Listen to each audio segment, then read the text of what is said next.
ಇನ್ನು ಇದೀಗ ಕಾಂಗ್ರೆಸ್ನಲ್ಲಿ ಭುಗಿಲೆದ್ದಿರುವಂತಹ ಭಿನ್ನಮತವನ್ನ ತಳಿಸೋದಕ್ಕಾಗಿ ಎಸ್.ಎಂ. ಕೃಷ್ಣ ಸಂಧಾನವನ್ನ ನಡೆಸಿದ್ದಾರೆ. ಅತೃಪ್ತರ ಜೊತೆ ಮಾಜಿ ಸಚಿವ ಎಸ್.ಎಂ. ಕೃಷ್ಣ ಮಾತನಾಡಿದ್ದಾರೆ ಅಂತ ಹೇಳಲಾಗ್ತಿದೆ. ಅತೃಪ್ತರಿಗೆ ದೂರವಾಣಿ ಕರೆ ಮಾಡಿ ಎಸ್.ಎಂ. ಕೃಷ್ಣ ಮಾತನಾಡಿದ್ದಾರೆ. ದುಡುಕಿನ ನಿರ್ಧಾರವನ್ನ ತೆಗೆದುಕೊಳ್ಬೇಡಿ ಅಂತ ಹೇಳಿ ಸೂಚನೆಯನ್ನು ಕೂಡ ನೀಡಿದ್ದಾರೆ ಅಂತ ತಿಳಿದು ಬಂದಿದೆ.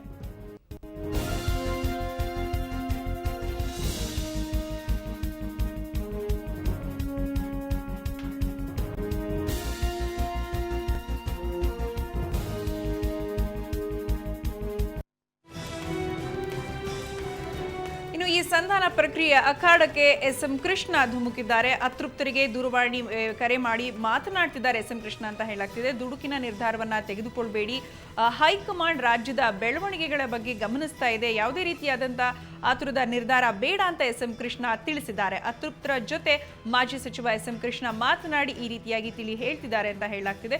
ಒಂದ್ ರೀತಿ ಈ ಭಿನ್ನಮತ ಶಮನದ ಸರ್ಕಸ್ ಏನ್ ಕಾಂಗ್ರೆಸ್ನಲ್ಲಿ ನಡೀತಿದೆ, ಈ ಅಖಾಡಕ್ಕೆ ಇದೀಗ ಎಸ್.ಎಂ. ಕೃಷ್ಣ ಸಂಧಾನ ಕಾರ್ಯದಲ್ಲಿ ತೊಡಗಿದ್ದಾರೆ.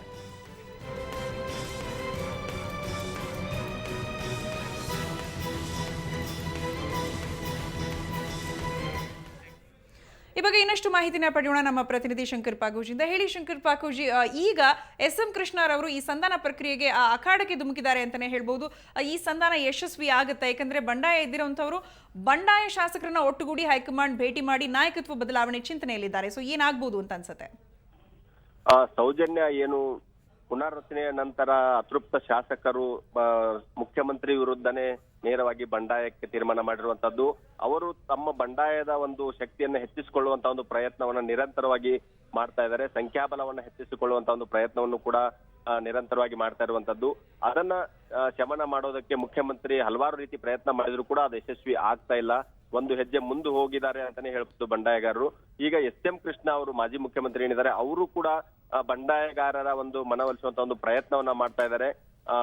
ಯಾರು ಅಂದ್ರೆ ದುಡುಕಿನ ನಿರ್ಧಾರ ತೆಗೆದುಕೊಳ್ಳಬೇಡಿ, ಹೈಕಮಾಂಡ್ ರಾಜ್ಯದ ಎಲ್ಲ ಬೆಳವಣಿಗೆಗಳನ್ನ ಗಮನಿಸ್ತಾ ಇದೆ, ಆತುರದ ತೀರ್ಮಾನ ಬೇಡ ಅನ್ನುವಂತ ರೀತಿಯಲ್ಲಿ ಮನವಿ ಮಾಡ್ಕೊಂಡಿದ್ದಾರೆ. ಆ ಹಿನ್ನೆಲೆಯಲ್ಲಿ ಅನೇಕ ಈಗೇನು ಬಂಡಾಯದ ಮುಂಚೂಣಿಯಲ್ಲಿ ಇರುವಂತಹ ಶ್ರೀನಿವಾಸ್ ಪ್ರಸಾದ್ ಇರ್ಬೋದು, ಮಾಲಕ್ ರೆಡ್ಡಿ ಇರ್ಬೋದು, ಕಮರುಲ್ ಇಸ್ಲಾಂ ಇರ್ಬೋದು, ಅವರ ಜೊತೆ ದೂರವಾಣಿ ಮೂಲಕ ಮಾತುಕತೆ ನಡೆಸಿದ್ದಾರೆ ಅನ್ನುವಂತ ಒಂದು ಮಾಹಿತಿ ಇರುವಂತದ್ದು.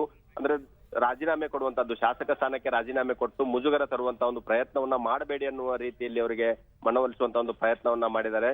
ಆದ್ರೆ ಬಂಡಾಯಗಾರರು ಇನ್ನೂ ಕೂಡ ತಮ್ಮ ಪ್ರಯತ್ನವನ್ನ ನಮ್ಮ ಸಂಖ್ಯೆ ಹೆಚ್ಚಿಸಿಕೊಳ್ಳೋದು ಅಥವಾ ಸಂಡೇ ಹೊತ್ತಿಗೆ ನಾವು ಏನ್ ತೀರ್ಮಾನ ಆಗ್ಬೇಕು ಅನ್ನೋದ್ರ ಬಗ್ಗೆ ಅಂತಿಮ ತೀರ್ಮಾನ ಕೈಗೊಳ್ತೀವಿ ಅನ್ನೋ ಒಂದು ನಿರ್ಧಾರಕ್ಕೆ ಬರ್ತಾರೆ. ಸೌಜನ್ಯ. ಓಕೆ ಶಂಕರ್ ಪಾಕೋಜಿ, ನಿಮ್ಮೆಲ್ಲ ಮಾಹಿತಿಗಾಗಿ ಧನ್ಯವಾದ.